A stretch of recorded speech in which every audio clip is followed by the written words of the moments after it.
यहाँ पर बताएं, कराची में एमक्यूएम से पीपल्स पार्टी में शमूलियत पर रद्द अमल आना शुरू हो चुका है।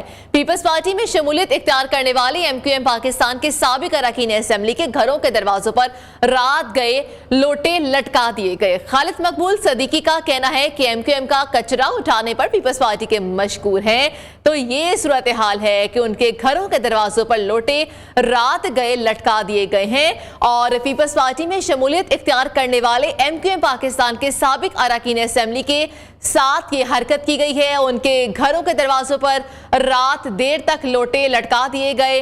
बात कर लेते हैं सरफराज कायम खानी से। सरफराज कायम खानी, बताइएगा पीपल्स पार्टी में शमूलियत इख्तियार करने वाले जो एमक्यूएम के रहनुमा हैं, साबिक अरकान हैं, उनके साथ क्या सलूक किया गया और उसके बाद अब आगे क्या कोई कार्रवाई अमल में लाई गई है?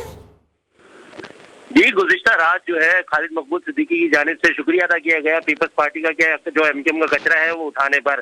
दूसरी जानिब ये देखने में आया कि रात गए जो साबिक अरकान असेंबली हैं जो पीपल्स पार्टी में शामिल हुए हैं, उनके घरों के दरवाजों पर जो है वो लोटे टांग दिए गए हैं और रद्द अमल आना शुरू हो चुका है। इंतखाबात से कबल ही जो है जिला बस्ती के अंदर ये रद्द अमल नजर आया है कि तमाम जो अरकान असेंबली थे साबिक उनके जो पीपल्स पार्टी में शामिल हुए उनके दरवाजों पर लोटे टांग दिए गए हैं, जबकि हर लोटे जो है वो दरवाजों के ऊपर पूरी एक जो है वो चैन बनाकर जो है लगाए गए हैं। अब बताया जा रहा है कि अवाम की तरफ से ये रद्द अमल सामने आया है कि जो लोग एमक्यूएम के अंदर अवाम से वोट मांगते रहे हैं वो अचानक जो है वो पीपल्स पार्टी में शामिल हो चुके हैं।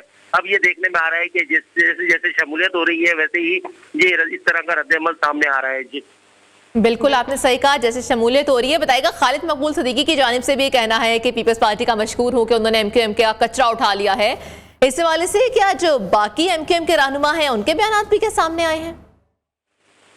ये देखें, बाकी रहनुमाओं के बयान कोई भी सामने नहीं आए हैं। गुज़िश्ता रात जो जनरल वर्कर इजलास था उसमें जो है जो कन्वीनर एमक्यूएम पाकिस्तान खालिद मकबूल सिद्दीकी है उनकी जानिब से शुक्रिया जरूर अदा किया गया था पीपल्स पार्टी का कि एमक्यूएम का कचरा उठा लिया उन्होंने और मजीद अगर वो कचरा उठाना चाहते हैं तो पीपल्स पार्टी का जो है वो मजीद शुक्रिया अदा करेंगे।